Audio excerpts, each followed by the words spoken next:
Hello Cocoa Daisy fans, this is Robin Adrian from the Memory Keeping team, and I'm here today to show you some tips on how you can make items on your scrapbook layout stand out with height.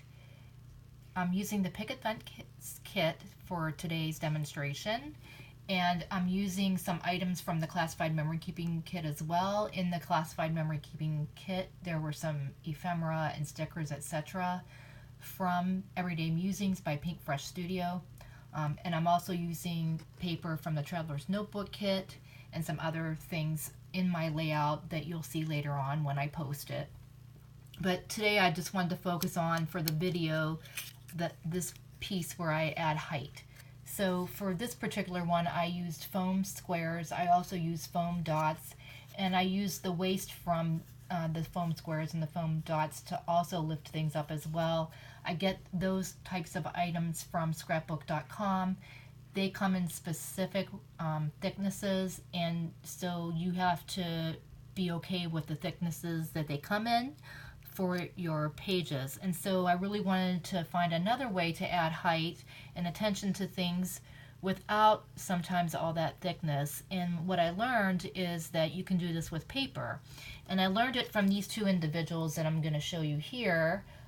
These are their handles on IG, so give them a follow. They have lots of great tips. They've been scrapbooking for a long time and are, I think, kind of famous, so check them out. And the reason why I was looking at them in particular for a way to add some uniqueness to a page is because I did a baby album. I actually started this baby album. It's really my version of the story. It's for when my son was born, the time before and the time afterwards, and what I went through. And I was really wanting something unique to start the page off with, not just baby paper. And so I found, this pattern paper with the stars on it that I really liked, and it's very thin, and I really wanted the year to stand out on this page. And so I learned from them that you can do this with paper. So what I did was I cut out the numbers lots of times using all of my scrap paper, all scrap paper that I have, and I actually have a lot of scrap paper because I journal a lot with my typing, and I do it on white paper. And the reason why is because that gives me a lot of freedom for how I want to add the journaling to my layouts, hand stitched, all kinds of other things that I can do with them. And so anyway, I really, really, really like the way that this turned out.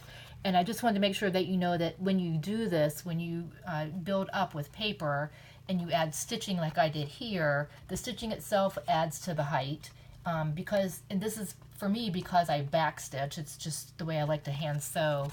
And so that actual thread adds a little bit of height as well, and you might want to take that into consideration if you decide to do something similar. Now for my demonstration today, I wanted to show you that I just added a couple of punched out circles to this particular piece of paper. And this is a circle of paper punched out that's from Pinkfreshstudio Everyday Musings kit.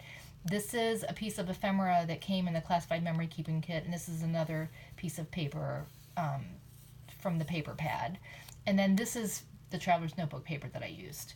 And as you can see, the back is this great design as well. I just love this kit so much. It's like got the greatest, best colors in it, at least for me. And so this was, kind of low. I lifted up at not a lot of height. This has more height because of the foam squares. And this I used paper and foam squares on to make it even higher. So I have 3 different heights on this page that I'm using to open up my Week in the Life album about my family. And as you can see, there is some foam squares and there is some paper back here.